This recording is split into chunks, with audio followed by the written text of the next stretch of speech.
también hemos hablado en alguna ocasión, que tiene que ver con el bullying. Y ayer en distintos medios un especialista en bullying marcó que los hechos de violencia se acrecientan y son de una gravedad cada vez mayor. Sin asistencia, las personas hostigadoras pueden transformarse en un compañero de trabajo o en un padre de familia violento a futuro.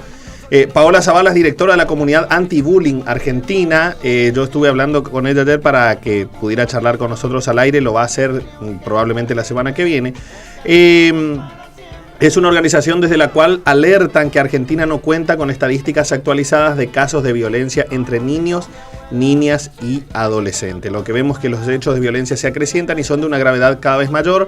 Lamentablemente todavía nos seguimos guiando por percepciones porque no tenemos datos estadísticos oficiales, así no podemos gestionar correctamente y tampoco verificar si las medidas que se toman están siendo efectivas. En Paso de los Libres también han crecido los casos de bullying, sobre todo en la escuela. Esto me decía una directora, una máxima autoridad de una escuela de acá de Paso de los Libres, que ha crecido significativamente la cantidad de casos de bullying en los últimos 2 años, en Paso de los Libres particularmente, en la mayoría de las escuelas, porque hay una interrelación entre las autoridades de todas las escuelas o una buena sintonía, al menos para conocer los casos que se van sucediendo. Y me decía que en los últimos 2 años ha crecido significativamente el número de casos de bullying, con todo lo que ello acarrea después, ¿no? Porque el bullying tiene deserción escolar como consecuencias, tiene el paso a la violencia física, las autolesiones y el suicidio en los casos más graves. Y es por eso que, si bien hay herramientas, hay cuestiones, hay gabinete psicopedagógico, hay asistencia, no alcanza todavía. No, y todo empieza, me parece, por la casa. Bueno, lo que apunta o lo que se va tratando de trabajar es que sí, que en muchas ocasiones viene desde la casa el no freno a ciertas situaciones de... Sí, o a normalizar la violencia, los insultos, la discriminación. Hay que ver también el chico que hace bullying, qué realidad vive en su casa. Bueno... Incluso él como víctima, digo. Claro, exactamente. El tema es cómo vive en su casa, qué ve en la casa, qué intervención de los adultos hay en su hogar.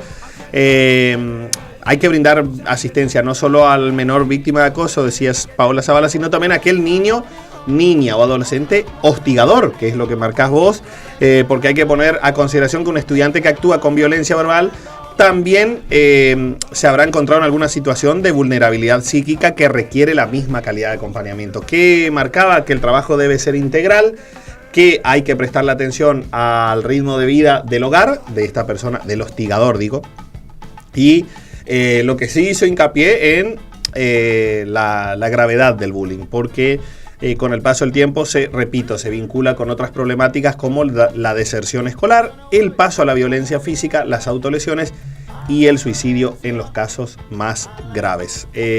La semana que viene seguramente charlaremos acerca de esta cuestión, que a mí lo que me llamó la atención es que esta directora de un colegio de una escuela de Paso a los Libres me contaba de que en los últimos 2 años ha crecido enormemente la cantidad de casos de bullying dentro de la escuela, ¿no? Y eso me parece un dato sumamente llamativo. Bueno, muchas veces también contribuye a esto el uso de redes sociales, también, de la tecnología, la masiva comunicación con la que cuentan los adolescentes.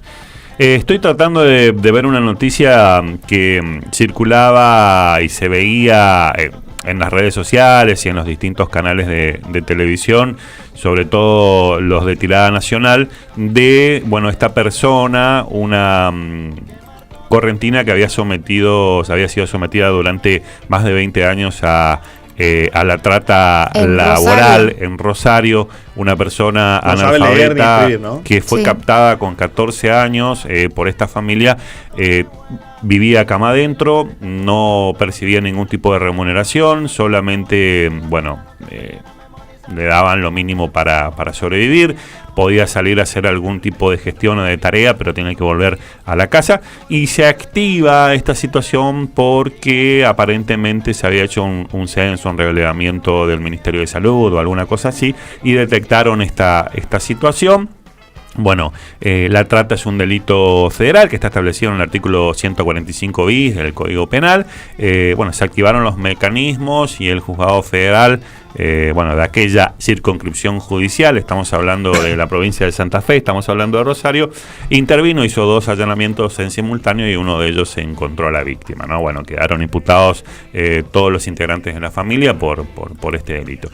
¿Hasta 15 años de prisión? Hasta 15 años, de 4 a 8, sí. Y de 4 a 8 en realidad, y después, bueno, con los agravantes que va hasta 15 años de prisión. Pero la pena, a ver, es un delito no escarcelable. Claro, estamos hablando de un delito que arranca con una pena de 4 años de prisión. Entonces, es un delito no escarcelable. ¿Qué quiere decir esto? No se la va a poder, en el caso de que sean condenados, va a ser de cumplimiento efectivo. No sabe leer ni escribir, desconoce cuáles son sus derechos y estuvo en una situación de dependencia absoluta durante 22 años. Claro, imagínese usted, una persona analfabeta que viene de un mundo totalmente distinto y es captada con 14 años, era una niña. Entonces termina viviendo en una absoluta dependencia de sus captores, ¿no? Que de hecho ni siquiera fue quien denunció, porque a través, como dice Oscar, de un relevamiento, un organismo de salud se conoció el caso y a partir de ahí tomó intervención la fiscalía. Tampoco se sabe si su familia la buscó, la buscaba. No, la verdad que no. Ayer fueron ya identificada la familia que hizo esto, y hubo allanamientos y ya hay un detenido. Trabajó en condiciones de servidumbre para esta familia integrada por una mujer y sus 2 hijos en Rosario, explotada laboralmente.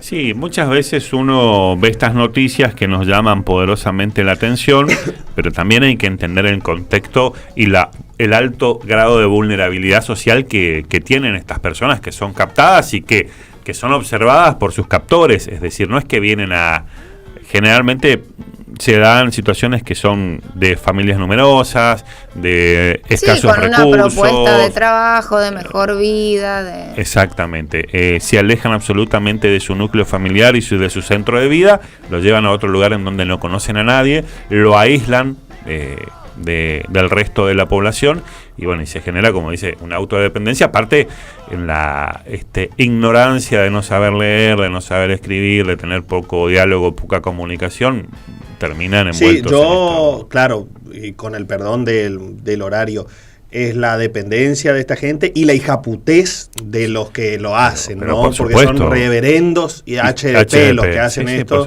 que no sé, ni siquiera entra el calificativo para la gente que hace esto de reducir a la servidumbre a alguien con 14 años, aislarla de su mundo y 22 años después que la descubran. Y es más, uno de los hijos de la mujer, toda esta red familiar que se está investigando, dijo que le salvaron la vida.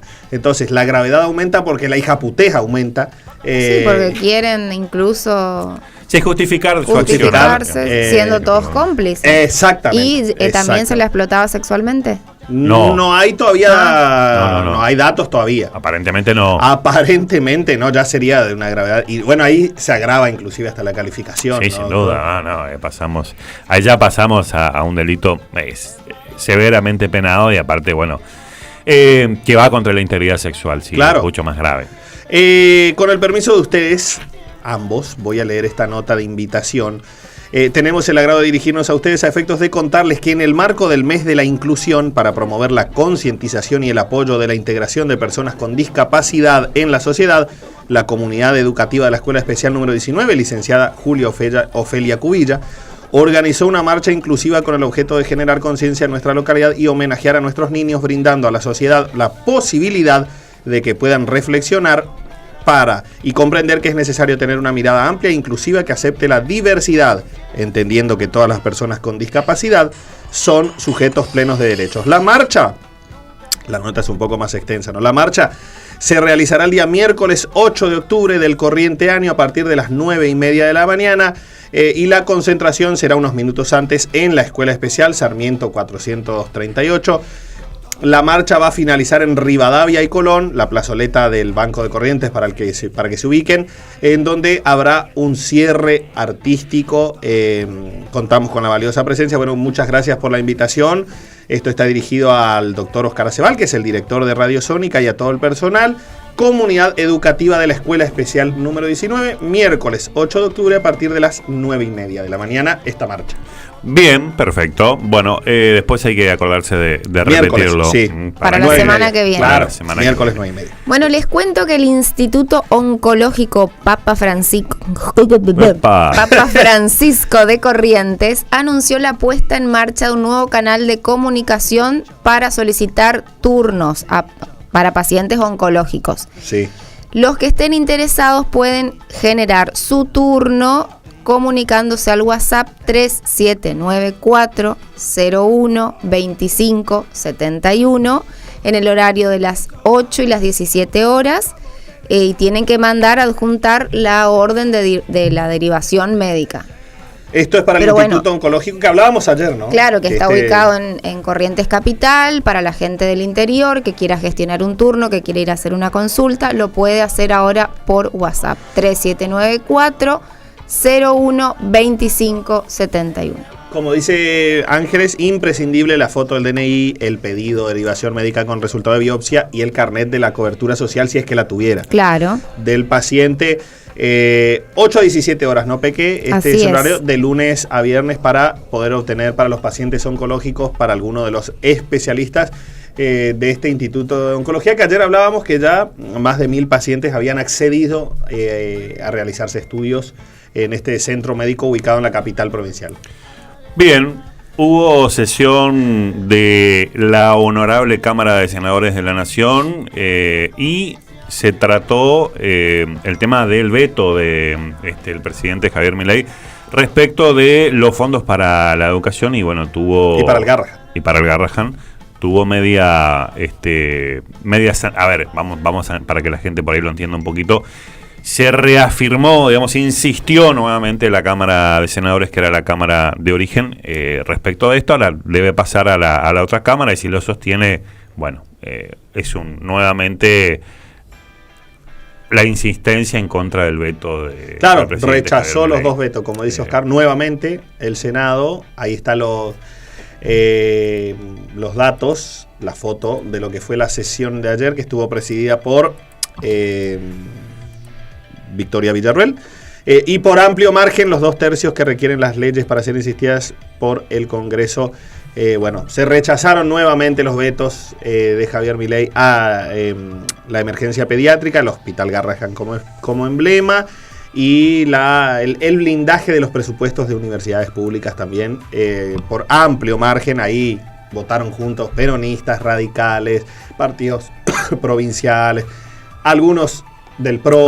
Ahí tenemos la foto, creo que hubo abstenciones y... Hubo algunas abstenciones en una de las iniciativas y en la otra 4 abstenciones, pero bueno, volvió a tener el resultado que habían tenido en diputados, claro, rechazando los vetos del presidente Javier Milei. Bueno, siguiendo con la información de la órbita de lo nacional, digo porque estamos envueltos en una campaña electoral, la del 26 de octubre, y dentro de esa campaña electoral uno empieza a ver un montón de cositas que van apareciendo, que se van haciendo conocer, y entre esos empieza a tener preponderancia situaciones que se fueron dando, por ejemplo la de Expert, ¿no? Que hoy está con la lupa puesta sobre su persona por haber recibido $200.000 de una persona que está vinculada de Fred Machado, que está detenido y está vinculada al narcotráfico. Primero, Expert lo habría negado. En distintas declaraciones periodísticas habría negado haber recibido $200.000 hasta que TN, si no me equivoco, publicó un extracto bancario en donde, Expert tiene una cuenta en el exterior y habría... Ahí está la foto con Machado, ¿no? Bien. Primero dijo que no lo conocía, ya dio 3 versiones en 3 días de Expert. Sí, digo que así uno ve esa foto y da miedo, ¿eh? Pero bueno.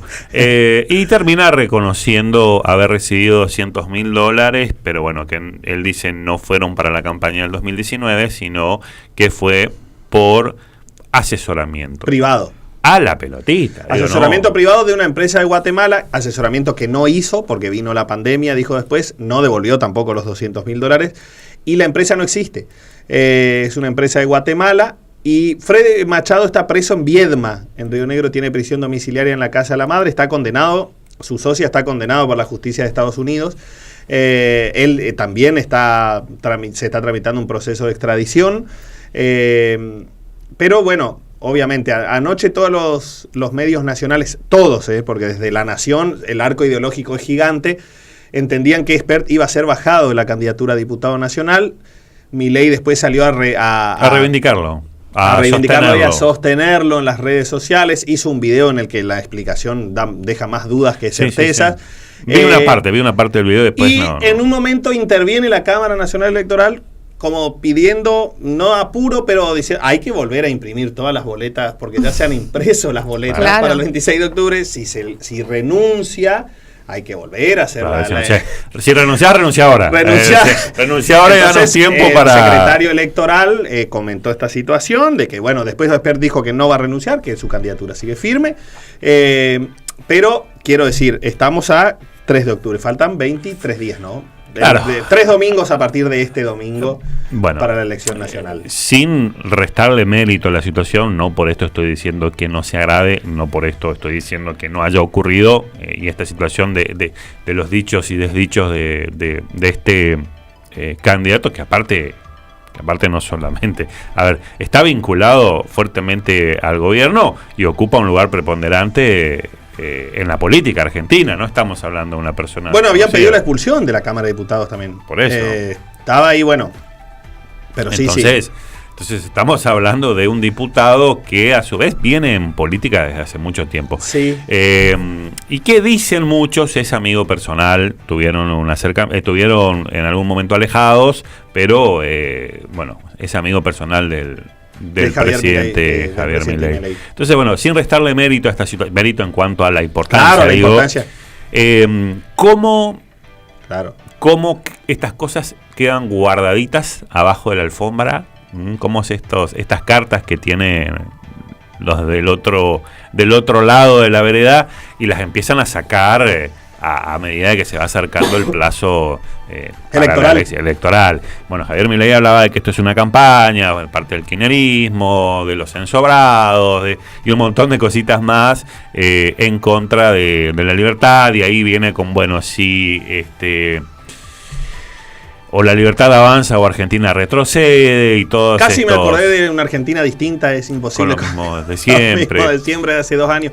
Ahora, me asombra que se asombren cuando en la campaña provincial a Gustavo Valdés, desde la libertad avanza también particularmente, se le dijo barbaridades al gobierno provincial, obviamente desde el peronismo también, pero la libertad avanza también hizo una campaña durísima contra el gobierno provincial en las elecciones provinciales en Corrientes, le fue para el...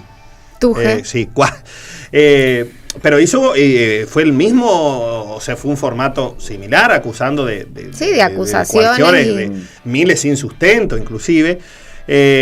Cuando le toca por a uno... Lisandro Almirón, dice usted. Campaña que fue llevado adelante todo lo que, claro, y todo el espacio de la libertad avanza en Corrientes. Lo tuvimos a Damián Garabano acá con nosotros, persona a la que le tengo mucho aprecio y soy amigo, y inclusive lo hablé con él cuando terminó de charlar.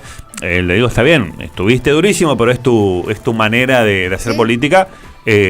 No sé si esto es bueno o es malo. Claro, si la gente, si realmente esto, bueno, evidentemente no tuvo la performance que la libertad avanza, esperaba, ni siquiera en la provincia y mucho menos también en Paso de los Libres.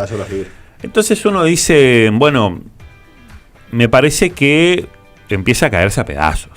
La verdad que uno cree que empieza a caerse a pedazos. Primero por hechos de corrupción.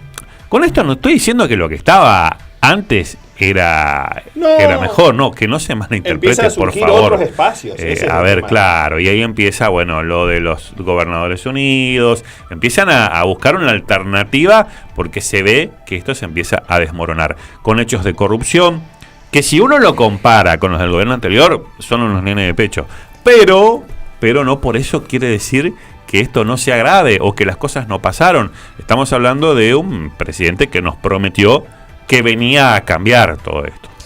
Sí, lo que yo creo también que cuando se utiliza o se denuncia o se muestra en campaña política pierde también un poco de credibilidad, claro, porque del otro lado dicen, no, bueno, pero justo ahora lo venís a marcar, entonces... Claro, pero cuando lo reconoce...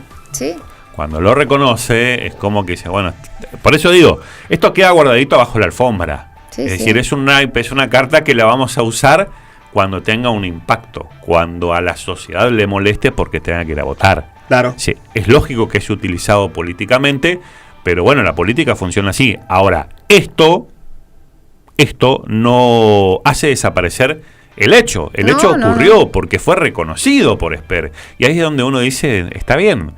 A ver, quizás se tendría que haber sabido antes, porque esto es de 2019. Quizás no se tenía la información y se la obtuvo ahora.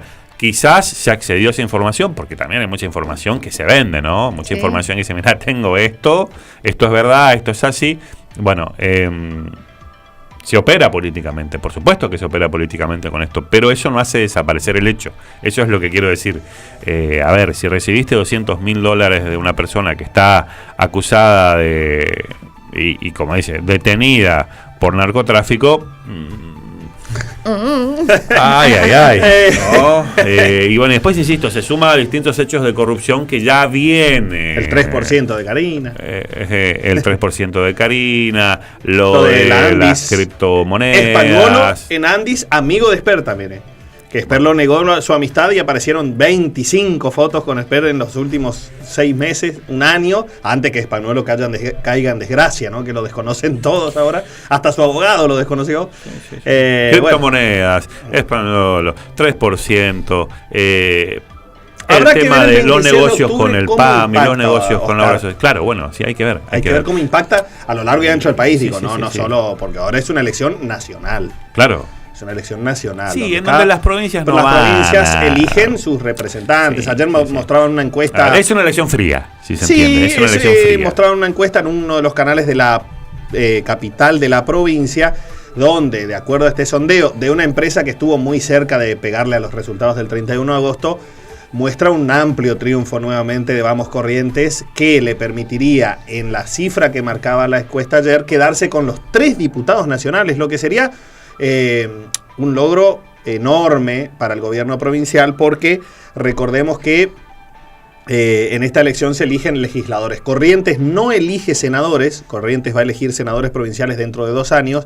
En esta ocasión Corrientes elige 3 diputados nacionales. Y los sondeos que mostraban ayer en uno de los medios de mayor tirada provincial mostraban un resultado muy alentador para Vamos Corrientes, en el que por ahí sí se repiten las cifras del 31 de agosto pasado. En la encuesta esta daba números similares, muy similares.